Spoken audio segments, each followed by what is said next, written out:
Allah subhanahu wa ta'ala aslında insan, adam balası özüne toptoğun жақсы kılık münözzör, жақсы sıfatlar arqılı Allah Ta'ala'nın aslında insanın darajası götürülüt, жақсы amallar arqılı. Oşol Allah subhanahu wa ta'alaga süykümdü bolgon insandın жасаган жагымдуу amallardan birisi bul bereşendik sadaka berүү turasında. Sadakanın fazileti turasında Allah cananın elçisi Allah Taala Kur'an-ı Kerim'de Peygamber sallallahu aleyhi ve sellem bolsa özünün kutlu hadislerinde sadaka berүүnün jalan gana paydasını gana bayandaşkan. Sadaka berүүдөн hiçbir insan ziyan tapkan emес ушул убакытка чейин. Allah subhanahu wa taala bul turasında Kur'an-ı Kerim'de aytat: "Yamhaqullahu riba ve yurbis sadakat." Allah Taala ribanı, sütkorluktu, paranı jok kılat, alemiz sadakаны Allah subhanahu wa taala anı öndürüp östüröt. Bul turasında Peygamber sallallahu aleyhi ve sellem aytat: "Kaçan silerдің бирөөңөр sadaka bergen учурда, Allah üçün başka бирөөгө жакшылык кылган учурда, Allah subhanahu wa taala pendesinin bergen sadakasını kabul alıp, pende barганга чейин, Allah Taalaga жолукканга чейин, силердин бирөөңөр өзүнүн кулунуну багып чоңойткондой эле, Allah Taaladагы пенденин берген sadakasынын сообуну пенде барганга чейин Allah Taalanын сообун дагы көбөйтүп пендеси үчүн даярдап турат дейт. Ошондой эле Мишкат шарифте узун хадис келет садаканын өтө пайдалары туурасында. Пайгамбар саллаллаху алейхи ва саллям айтат: "Ламма халакаллахул арда жаалат тамидо." Allah subhanahu wa taala качан жер бетини жараткан учурда, жердин көпчүлүк бөлүгү суу болгондуктан жер өз калыбында турбастан кыймылдап турду. Фахалакал жибала факала биха алейха фастакаррат.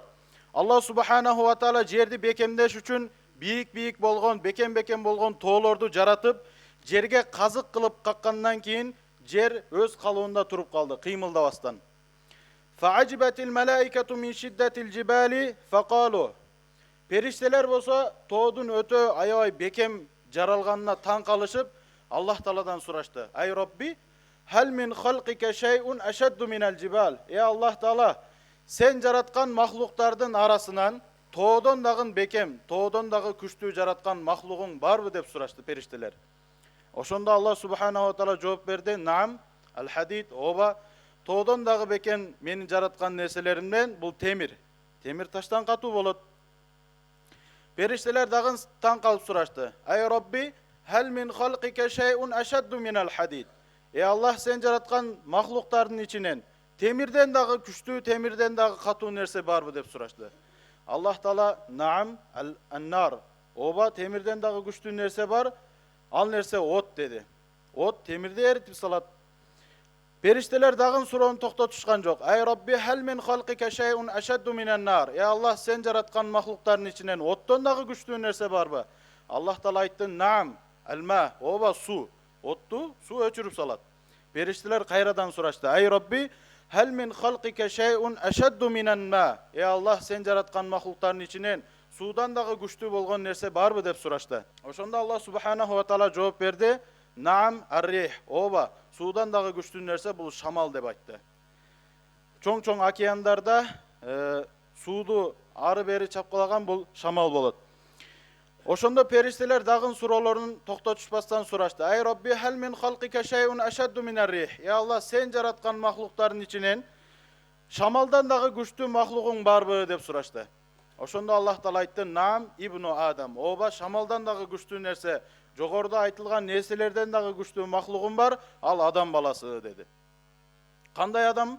Allah Taala sıfatını koşup bayandады: "Tasaddaqa sadaqatan bi yaminihi yukhfiha min shimalihi." Оң колу менен садака берип, сол колуна билдирбеген адам.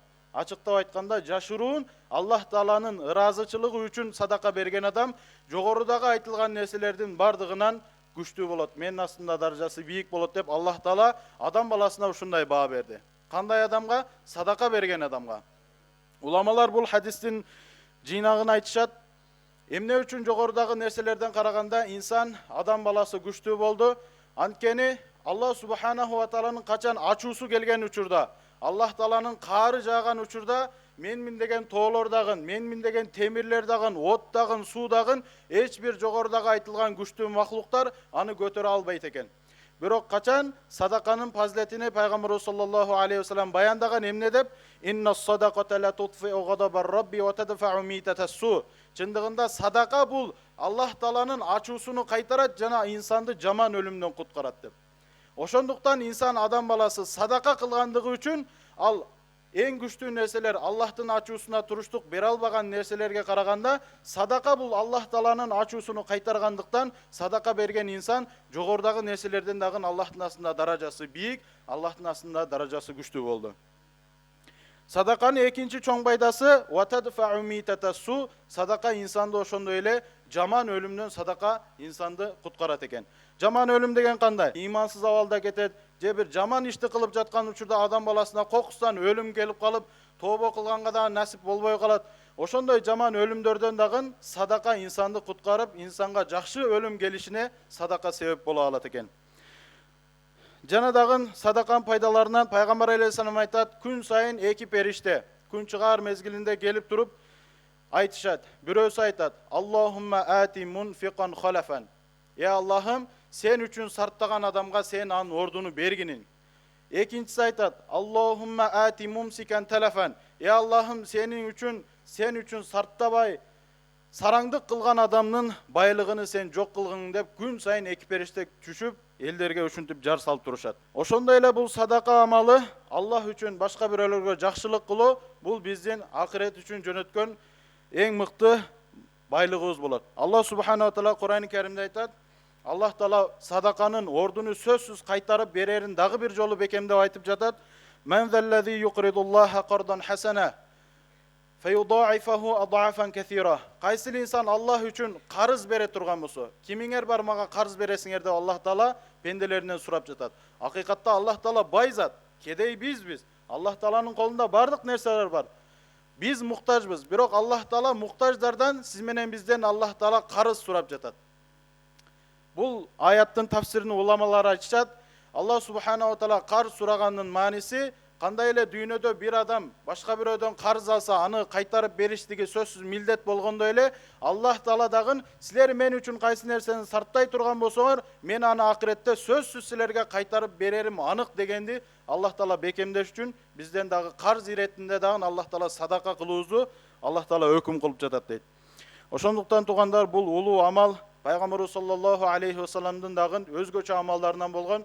Пайгамбарыбыз саллаллаху алейхи вассаламга башка бирөөлөр бир нерсе сурап келсе, эч качан пайгамбарыбыз жок деп жооп берген эмес. Ошол нерсе жок болсо дагы пайгамбарыбыз жок деп айткан эмес. Анан кел, ошол нерсе болгондо келсең мен берейин деп туруп пайгамбар алейхисалам берешендикти ар дайым жашоосунда улантып келген. Ошондуктан Аллах субханаху ва таала сиз менен бизге дагы өмүр бою берешен болуп, Аллах Тааланын сүйүктүү пенделеринен болушка Аллах Таала бардыгыбызга насип кылган болсун. Ва ахиру дa'wana анил хамдулиллахи rabbil alamin.